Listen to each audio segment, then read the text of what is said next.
Pris de manière absolue, les termes serviteur, esclave, dernier s'opposent radicalement à la dynamique ascensionnelle qui s'exprime dans les termes premier, grand, gloire. Se placer du côté des uns semble ipso facto éliminer la possibilité même d'envisager les seconds. Mais en va-t-il de même quand ces termes sont articulés à une relation interpersonnelle?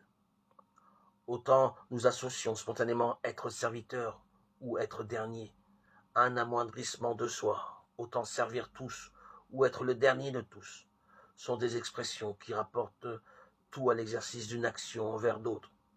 Elles n'étouffent pas le désir, elles l'éduquent. C'est exactement cette fonction éducatrice qu'exerce Jésus lui-même en accompagnant son enseignement d'un geste. Il prend un petit enfant et le met au milieu d'eux, il le serre dans ses bras et leur dit « Qui accueille un de ces tout petits en mon nom, c'est moi qui l'accueille. Et qui m'accueille, ce n'est pas moi qui l'accueille, mais celui qui m'a envoyé. » Marc 9, 36, 37. Plus loin, Jésus réitère l'enseignement quand les disciples chassent des petits enfants qu'on vient lui présenter. Amen, je vous le dis, qui n'accueille pas le royaume de Dieu comme on accueille un petit enfant, il n'y entrera pas. Il les serre dans ses bras, il les bénit, en mettant la main sur eux. Marc 10, 15, 16. Il en va pour celui qui veut être grand et premier, comme il en va pour celui qui se laisse mettre au travail par la venue d'un petit enfant.